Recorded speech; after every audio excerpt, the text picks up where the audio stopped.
स्वामी, ओ मेरे स्वामी, तुम्हारे दर पे आस लेके आया। चालताना कोलमडायचे शंकरराव, बायको उचलायची, चला चला थोडी जागा मिळाली, चला पुढे चालत चालत आले. काही भक्त नाचतात, स्वामींचा जयघोष करतात. मन प्रसन्न व्हायला लागलं शंकररावांचं. ब्रह्मरंध्रांच्या आजाराने ग्रासलेलं आहे. 10-15 दिवस गेले, रोज गर्दीत यायचे, माघारी जायचे. कधी भेटणार माझे स्वामी? गाणगापूर्णाने तुम्हीच मला दृष्टांत दिला, मला दर्शन होईल का? काय काय सेवेकरी येऊ द्यायची नाही, त्यातली एक सुंदराबाई नावाची सेवेकरी काल तुम्ही पाहिलं.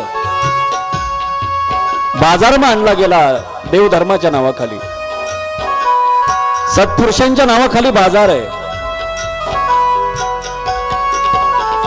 जो येईल त्याच्याकडनं काही ना काही पदरात पाडून घ्यायची, मग सोडायची.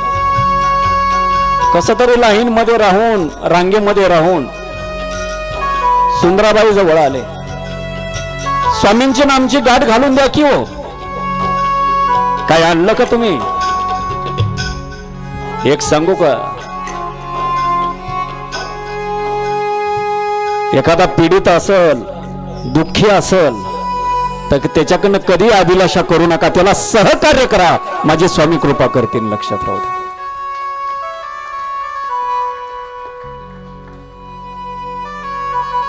देतो ना मी तुम्हाला, माझी जागिरी मनसबदारी आहे. काय पाहिजे? 2000 रुपये द्या, 2000. दरबारामध्ये बाजारच मांडला सुंदराबाईंनी.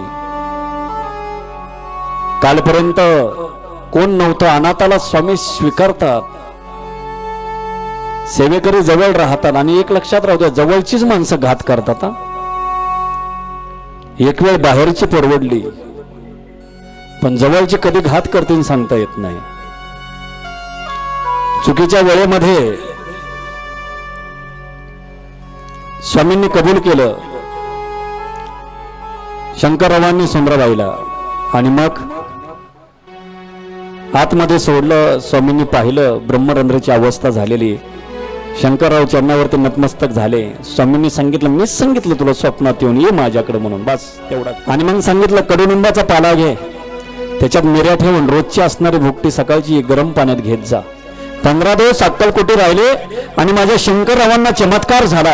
स्वामींची कृपा असणारी शंकररावांवर झाली आणि त्यांची ब्रह्मरंध्राची असणारी बाधा निघून गेली.